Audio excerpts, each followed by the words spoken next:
11월 달에 카타르에서 22회 월드컵이 열리게 되었습니다. 월드컵이 이제 본래 여름에 열리는데 중동 지방에서 열리기 때문에 이번에는 뜨거운 여름을 피해서 11월에 열리게 되었어요. 20년 전 2002년 한일 월드컵에서 우리나라는 월드컵 사상 전 경기를 다 뛰었어요. 그리고 4강 이 신화를 만들었습니다. 20년이 지났지만 지금도 그때의 감격이 아직도 생생한 것 같습니다. 월드컵 때에 이 국가대표가 된다 하는 것은 정말 가문의 영광이고 나라의 영광, 개인의 영광이었습니다. 그런데 이 국가대표의 영광을 누리지 못한 선수 중에 라이언 킹이라는 이동국이라고 불리는 선수가 있었습니다.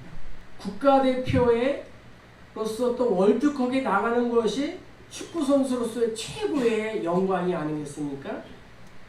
그런데 당시 엄청난 슬럼프에 빠져서 히딩크 감독의 부름을 받지 못했고 결국 대표팀에서 제외되는 이 아픔을 겪게 되었습니다. 그가 나중에 고백하기를 당시 시민들이 거리에서 매스컴에서 대한민국을 환호하며 열광할 때에 자신은 술과 함께 자신의 처지를 한탄하면서 깊은 시련에 빠져서 월드컵 경기를 단 한 경기도 보지 않았다고 했습니다. 그리고 군에 들어가고 이제 군 축구팀인 상무팀에 들어가게 되었어요. 그리고 당시에 국가대표 감독이었던 이 본 프레레 감독 아래서 매 경기마다 득점 포인트를 올리면서 본 프레레호의 이 황태자로 최고의 기량을 뽐내기도 했다고 합니다. 지금은 은퇴했지만 그가 속해 있는 K리그, 포항, 전북 등 이 국가대표로 득점왕 또 소속팀이 우승을 12번이나 하고 MVP를 4번이나 하는 등 각종 수상을 차지했다고 합니다. 월드컵 출전을 하지 못했지만 그것이 오히려 자신에게는 약이 되었고 또 득이 되었다라고 고백했습니다. 우리가 인생을 살다 보면은 범사에 잘 되는 이 형통의 복을 누릴 수도 있고 어느 때는 깊은 영적인 육적인 슬럼프에 빠질 경우도 있습니다. 그러나 그 슬럼프를 우리는 지혜롭게 통과할 수도 있다는 것입니다. 하나님의 사람인 다윗이 이 슬럼프에 빠졌습니다. 이런 다윗에게 하나님은 아비가일과의 만남을 통하여 복수심이라는 이 슬럼프에서 회복되는 은혜를 베풀어 주셨습니다. 그것은 다윗을 사랑하시고 다윗을 아끼는 하나님의 또 섭리였고 하나님의 은총이었습니다. 자, 이에 대한 하나님의 손길에 대한 다윗의 반응은 어떠했을까요? 32절을 다 같이 읽겠습니다.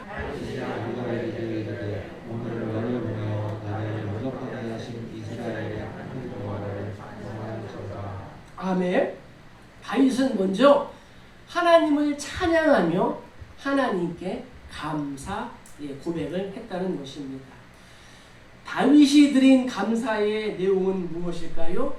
아비가일이 경노한 다윗에게 지혜로운 권면과 또 섬김으로 자신의 이 성급함을 일깨워 주었기 때문이었습니다. 다윗이 그녀의 지혜로운 이 권면의 말씀에 귀를 기울였기 때문에 이것은 가능했던 것입니다. 따라서 성도인 우리도 하나님의 말씀에 귀를 기울여야 하고 또 리더십과 또 성도들의 이러한 말에 우리가 또 귀를 열어야 되는 것입니다. 사실 이 나발은 다윗은 이 나발의 모욕을 참지 않고 분노를 했습니다. 그래서 400명의 용사를 끌고 나발에 속한 모든 남자들을 죽이려고 이미 출발한 상황이었습니다. 한편으로는 하나님께 묻지 않고 다윗이 행한 미련한 행동이기도 했습니다. 그러나 하나님은 돕는 사람을 만나게 하셨습니다. 아비가일의 지혜로운 이 권면의 말을 듣고 분노한 감정을 진정시킬 수가 있었습니다. 위대한 왕이자 용사였던 한 사람이 있습니다. 여러 이 몽골 부족을 통일하고 또 중국과 이 페르시아 등 많은 나라를 정복했습니다. 알렉산더 이후에 이러한 왕은 없다고 했습니다. 누구냐 하면은 이제 징기스칸입니다. 하루는 이 징기스칸이 전쟁을 마치고 이제 보좌진들과 함께 사냥을 가기 위해서 말을 타고 하루 종일 숲속을 달리게 되었습니다. 그러나 자신이 기대했던 것과는 다르게 많은 사냥감을 발견하지 못했습니다. 그리고 그날은 오늘날처럼 또 얼마나 더웠을까요? 목이 말랐습니다. 마침내 바위 한 구석에서 물이 조금씩 떨어지는 것을 보았습니다. 말에서 내려와서 얼른 그릇을 대었습니다. 너무나도 목이 말라 기다릴 수 없을 지경이 되었습니다. 그래서 이제 이 고인 물을 먹기 위해서 물을 마시는 순간 매가 날아와서 이 컵 손을 탁 치는 거예요. 그리고 다시 마시려고 하니까 또다시 매가 와서 이 컵과 손을 탁 쳐서 컵을 떨어뜨리게 됐어요. 화가 난 이 징기스칸은 자기도 모르게 이 아끼던 이 매를 죽여버렸습니다. 그리고 목이 너무 마른 나머지 과연 이 물이 어디서 떨어지는가 하고 물이 떨어지는 바위 위 이 샘의 근원을 찾아서 올라갔는데 마침 샘을 찾은 그는 깜짝 놀랐습니다. 그 샘 속에는 독이 매우 강한 커다란 뱀이 죽어 있었던 것입니다. 자신의 이 목마름 때문에 한 성급한 행동으로 전쟁에서 중요한 소식을 전해주는 이 전서구인 이 매를 죽이게 되는 것입니다. 성경은 우리에게 이렇게 말씀합니다. 노하기를 더디하는 자는 용사보다 낫고 자기의 마음을 다스리는 자는 성을 빼앗는 자보다 나으니라 이렇게 했습니다. 또한 잠언은 경우에 합당한 말은 아로새긴 은쟁반의 금사관이라 슬기로운 자의 책망은 청종하는 귀의 금고리와 정금 장식이니라 이렇게 말씀했습니다. 바라기는 우리 모두가 정말 노하기를 더디하고 또 경우에 합당한 그러한 말을 하는 우리 모두 되기를 주의 이름으로 축복합니다. 이 다윗의 이 감사는 죄악을 막아주시고 예방하여 주신 하나님의 은혜에 대한 감사였던 거예요. 그래서 감사는 감사를 낳고 불평은 불평을 낳습니다. 감사는 감사와 이 기쁨의 조건을 끌어당기는 자석과도 같아요. 그러나 반대로 불평은 불평과 원망을 끌어당기는 그러한 또 자석과도 같다는 것입니다. 이 아비가일의 경우에 합당한 이 말과 선물 보따리는 경로한 다윗의 감정을 가라앉혔습니다. 다윗의 이 자제력을 회복시키는 역할을 했다는 것입니다. 다윗은 자신과 함께 하시는 하나님의 이 손길을 통하여 화가 변하여 복이 된다 하는 이 사실을 이 사건을 통하여 깨닫게 되었습니다. 우리 예수님이 이러한 삶을 사셨다는 거예요. 그는 죄를 범하지 아니하시고 그 입에 거짓도 없으시며 욕을 당하시되 맞대어 욕하지 아니하시고 고난을 당하시되 위협하지 아니하시고 오직 공의로 심판하시는 이에게 부탁하시며. 이것이 예수님의 그러한 삶이었습니다. 결국 하나님은 예수님은 어떻게 하셨을까요? 우리가 아는 빌립보서 2장을 보면은 하나님이 그를 지극히 높여 모든 위에 뛰어난 이름을 주사 하늘에 있는 자들이나 땅에 있는 자들 또 땅 아래에 있는 자들로 모든 무릎을 예수의 무릎 앞에 꿇게 하시고 모든 입으로 예수 그리스도를 주라 이렇게 시인하고 하나님 아버지께 영광을 돌리게 하신 줄로 믿습니다.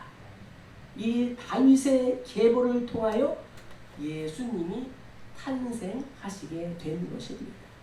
하나님의 손길은 또 어떠했을까요? 우리 37절, 38절 읽겠습니다. 아침에 나발이 포도주에서 깬 후에 그의 아내가 그에게 이 일을 말하니 그가 낙담하여 몸이 돌과 같이 되었더니 한 열흘 후에 여호와께서 나발을 치심에 그가 죽으니라. 아멘. 나발을 죽이려 했던 다윗은 아비가일의 요청으로 다시 자신의 집으로 돌아갔습니다. 반면에 이 나발은 왕의 잔치와 같은 잔치를 하고 되취해서 마음에 기뻐하고 있었습니다. 나발은 자신이 진정으로 도와야 할 사람에게는 구실과 핑계를 만들어서 거절하고 자신을 위해서는 왕의 잔치를 한 사람이에요. 나발은 성경에 나오는 이 어리석은 부자와도 같았던 사람이었습니다. 자, 성경은 이렇게 말씀합니다. 또 이르되 내가 이렇게 하리라. 내 곡간을 헐고 더 크게 짓고 내 모든 곡식과 물건을 거기 쌓아두리라. 또 내가 내 영혼에게 이르되 영혼아 여러 해 쓸 물건을 많이 쌓아두었으니 평안히 쉬고 먹고 마시고 즐거워하자 하리라 하되. 그러자 하나님이 뭐라고 말씀하셨어요? 이 어리석은 자야, 오늘 밤에 내 영혼을 도로 찾으리니 그러면 내가 준비한 이 모든 것이 누구의 것이 되겠느냐. 아침에 나발이 포도주가 깬 후에 아내가 이 상황을 말하자 그가 낙담하여 몸이 돌과 같이 되었다라고 했습니다. 그리고 열흘 후에 하나님이 그를 치시니 그가 죽었다라고 성경은 기록하고 있습니다. 이 낙담하여라는 뜻은 무엇이냐? 나발의 심장이 그의 속에서 죽었다. 그러니까 나발이 숨쉬고 호흡하고 있지만 이 속에 있는 심장이 죽었다는 거예요. 그러니까 산송장이라는 거예요. 몸이 돌과 같이 되었다. 이 뜻은 몸과 마음이 모두 죽은 자처럼 되었다라는 거예요. 나발이 마음으로 아무것도 생각하지 못하고 또 몸을 제대로 움직이지 못하니까 이것은 일종의 뇌사 상태에 빠지게 되었음을 의미하는 것입니다. 만일 이 나발이 다윗의 손에 죽었다면 어떻게 되었을까요? 다윗이 왕이 되었을 때에 두고두고 다윗을 괴롭히는 이 올무와 가시가 되었을 것입니다. 그러나 하나님은 아비가일을 앞세워서 이 다윗의 칼에 미련하고 어리석은 자의 피를 묻히는 것을 막아주신 것입니다. 바울은 로마 교회 성도들에게 이렇게 권면합니다. 내 사랑하는 자들아, 너희가 친히 원수를 갚지 말고 하나님의 진노하심에 맡기라. 기록하였을 때 원수 갚는 것이 내게 있으니 내가 갚으리라 주께서 말씀하시니라. 하나님께 맡기는 우리 모두 되시길 주의 이름으로 축복합니다. 창군 이래 한국 군대에 여성 장군이 없었는데 최근에 여성 장군이 생겼습니다. 그 여성 장군이 독실한 기독교인인 양승숙 장군입니다. 부모님이 평생 신앙생활 하면서 11조 생활은 물론이고 일평생 농사를 지으면서 첫 열매를 하나님께 드렸는데 그 부모의 딸이 여성 장군, 첫 번째 여성 장군이 되는 이 축복을 받았다고 합니다. 이 사실 하나만 우리가 봐도 사람은 일평생 씨를 뿌리고 살며 씨를 뿌린 대로 거두는 것이 인생이다 라는 것을 우리는 알 수가 있습니다. 농부들만 밭에 씨를 뿌리는 것이 아니고 농부들만 뿌린 씨앗을 추수하는 것이 아니고 우리 모두는 누구 다 씨를 뿌리며 사는 사람인 줄로 믿습니다. 나의 언어의 씨, 나의 생각의 씨, 나의 행동 전체를 우리가 파종하는 것입니다. 생각을 하면은 행동을 하게 되고 행동을 반복하면 습관을 거두고 또 습관은 성품을 거두고 성품은 그 사람의 운명을 거두게 되는 것입니다. 나의 생각과 이 행동이 성령께서 주관하시도록 성령님께 맡기시기를 주의 이름으로 축복합니다. 그래서 다윗은 이렇게 고백했어요. 나의 반석이시오 나의 구속자이신 여호와여 나의 입술의 모든 말과 나의 마음의 묵상이 주께 연락되기를 원하나이다. 이렇게 고백했다는 거예요. 다윗은 자신의 이 언어와 생각까지도 하나님이 기뻐하시는 언어와 생각이 되게 해달라고 기도했습니다. 이 나발, 정말 나발의 죽음은 하나님께서 갚아주신 거예요. 하나님의 심판이었다 하는 것을 우리는 분명히 알 수가 있습니다. 따라서 우리는 다윗처럼 원수 갚는 일을 하나님께 맡기는 거예요. 하나님께서 갚아주시고 하나님께서 나의 모든 생활을 또 반전시켜 주시고 또 역전시켜 줄 줄로 믿습니다. 우리 모두에게도 좋은 아름다운 만남이 있기를 축복합니다. 자, 하나님께서 베푸신 다윗의 손길은 또 어떠했을까요? 41절, 42절 한번 읽겠습니다. 아비가일이 일어나 몸을 굽혀 얼굴을 땅에 대고 이르되 주의 전령들의 발 씻을 종이니이다 하고 아비가일이 급히 일어나서 나귀를 타고 그를 뒤따르니 다윗의 전령들을 따라가서 다윗의 아내가 되니라. 아멘. 다윗은 아비가일과 또 결혼을 하게 되었고 아비가일은 또 왕비가 되는 그러한 축복이 있었습니다. 자, 나발이 하나님의 징계로 죽었다 하는 소식을 다윗이 듣게 되었습니다. 이때 다윗은 우선적으로 하나님을 찬양하고 하나님께 감사했어요. 모든 상황 속에서 하나님을 찬양하고 하나님께 감사하는 것이 우선순위가 되어야 한다라는 것을 다윗은 우리에게 보여주었습니다. 그리고 이 나발이 죽었다 하는 소식을 듣고 뭐라 그래요? 39절에 나발에게 당한 나의 모욕을 갚아주사. 누가? 하나님이 갚아주셨다는 거예요. 주의 종으로 악한 일을 하지 않게 하신 내 손으로 이 나발을 죽게 하지 않은 하나님을 어떻게 해요? 찬송할지로다. 여호와께서 나발의 악행을 그의 머리에 돌리셨다. 이렇게 찬양했어요. 그리고 감사와 찬양 후에 아비가일을 아내로 삼으려고 사람을 보냈습니다.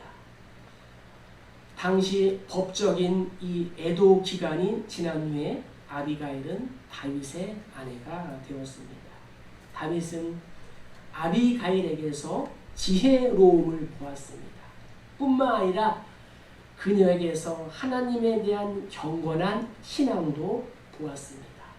바라기는 우리 모두가 정말 아비가일처럼 지혜롭고 하나님에 대하여 경건하기를 주의 이름으로 축복합니다. 이런 것 외에도 그녀는 부자였으나 그의 심성은 겸손하였다는 것입니다. 아비가일의 이러한 인품은 다윗의 마음을 움직이기에 충분했던 것이었습니다. 아비가일은 다윗의 아내가 되어 길르앗이라는 아들을 낳게 되었습니다. 부유했던 나발은 그 부를 자신의 즐거움을 위하여 사용했고 도움을 구하는 하나님의 종 다윗을 모욕했습니다. 나발은 자신의 부를 위하여 살다가 결국에는 자신의 부로 인하여 죽게 된 셈이었습니다.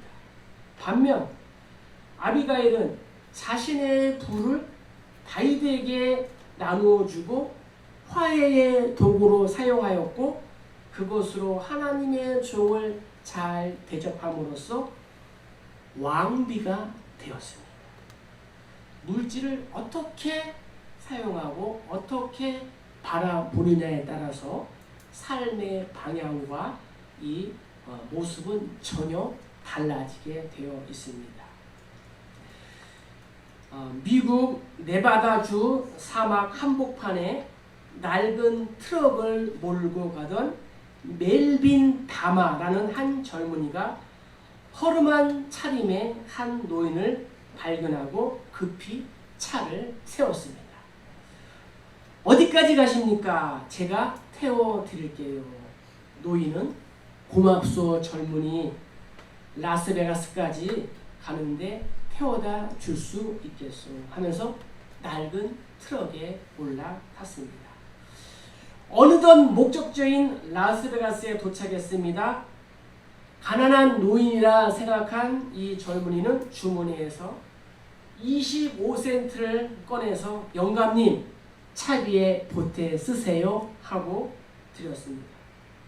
그러자 노인은 참 친절한 젊은이로구만, 어디 명함 한 장 주게나 하고 말하자 그는 무심코 명함 한 장을 건네주었습니다. 명함을 받은 노인은 멜빈 다마, 고맙네, 내 신세는 꼭 갚겠네, 나는 하워드 휴즈라고 하네. 그 후 세월이 흘러서 이 일을 까마득하게 잊어버렸을 무렵에 기상천외한 사건이 일어났습니다. 그것은 세계적인 부호 하워드 휴즈의 사망이라는 기사와 유언장이 공개되었기 때문입니다. 하워드 휴즈는 영화사, 방송국, 항공회사, 호텔 등 약 50개의 기업을 다스리고 있는 그룹의 회장이었어요. 억만장자였던 것입니다. 그런데 놀라운 것은 그의 유산 중에 16분의 1을 멜빈 다마에게 증여한다는 내용이 유언장에 기록되어 있었습니다. 가족과 지인들은 이 멜빈 다마라는 사람이 누군지 도대체 아는 사람이 없었습니다. 다행히 유언장 뒷면에 이 하워드 휴즈가 적어놓은 멜빈 다마의 연락처와 함께 자신이 일생 동안 살아오면서 가장 친절한 사람 멜빈 다마, 이러한 메모가 있는 것을 알게 되었어요. 당시 하워드 휴즈의 유산 16분의 1 얼마일까요? 우리 돈으로 환산하면 벌써 50년 전 일입니다. 우리 돈으로 환산하면 약 2천억 원이 되는 돈이었습니다. 낡은 트럭을 태워다 준 친절과 25센트의 차비가 2천억 원으로 돌아온 것이었습니다. 이 글은 오늘 우리에게 두 가지 교훈을 보여줍니다. 첫째, 친절의 가치는 이렇게 클 수가 있다. 두 번째, 그 많은 재산을 가진 사람 모두도 이 세상을 떠나게 된다는 것입니다. 사랑하는 성도님들, 우리 모두는 영적으로 예수님의 신부인 줄로 믿습니다. 다윗을 모욕하는 이 나발이 하나님의 손길에 의하여 죽었습니다. 나발이 무시한 사람은 다윗이 아니라 하나님이었던 것입니다. 예수님께서도 교회를 핍박하던 이 사울을 향하여 예수님을 핍박한 것이라고 말씀하셨습니다. 사울아, 사울아, 네가 왜 나를 핍박하느냐? 사울이 대답합니다. 주님 누구십니까? 나는 내가 박해하는, 핍박하는 나사렛 예수다. 핍박한 나발은 죽었으나 핍박을 받은 다윗은 오히려 큰 복을 받게 되었습니다. 그래서 예수님께서도 당신 때문에 핍박을 받는 자는 복이 있다 라고 말씀하셨습니다. 나로 말미암아 너희를 욕하고 박해하고 거짓으로 거슬러 모든 악한 말을 할 때에는 너희에게 복이 있나니 기뻐하고 즐거워하라. 하늘에서 너희의 상이 큼이라. 너희 전에 있던 선지자들도 이같이 박해하였느니라. 아멘. 오늘 말씀을 통하여 우리 모두가 또 위로를 받으시길 간절히 소망합니다. 때때로 성도인 우리도 깊은 영적인 슬럼프에 빠질 수가 있습니다. 그러나 하나님은 당신의 사랑하는 자들을 세우십니다. 그 손을 잡아 이끌어 주십니다. 그래서 육적인 영적인 슬럼프를 넘게 하시고 다시금 승리를 주시고자 하시는 이 하나님의 놀라운 손길에 우리가 붙잡혀서 이 순교된 삶을 살며 십자가의 길을 걸어가야 할 줄로 믿습니다. 여러분, 2000년 전 다윗을 향한 하나님의 손길은 오늘날에도 저와 여러분들에게 유효한 줄로 믿습니다. 그래서 우리는 하나님께서 해결해 줄 것을 믿고 기도하며 기대하며 기다릴 수 있게 되는 것입니다. 왜 그래요? 하나님은 내가 기도하는 것보다 더 풍성하게 좋은 것으로 응답해 주시는 분이시기 때문입니다. 아비가일을 보내신 하나님은 때때로 내가 고난의 삶을 살 때에 믿음의 사람, 지혜의 사람을 보내주시고 그를 통하여 위로하시고 회복시켜 주신 줄로 믿습니다. 우리 모두의 삶 속에서 이러한 하나님의 손길을 경험하시기를 주의 이름으로 축복합니다. 한 가지 위에만 전해드리고 말씀을 마치겠습니다. 맥 브론슨이라는 목사님이 쓴 책에 당신이 찾던 하나님이라는 책이 있어요. 하나님의 손은 우리를 구원하고 용서하고 돌보고 지켜주시기에 넉넉하다. 또한 하나님은 우리가 죄에 빠질 찰나에 경고하신다.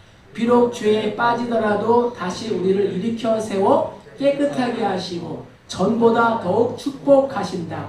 우리는 이런 사실을 확신하고 그분의 손길 안에서 안심할 수 있다.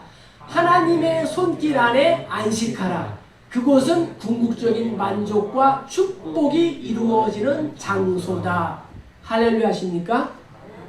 하나님의 손길 안에 안식하는 저와 여러분 되시기를 축복합니다.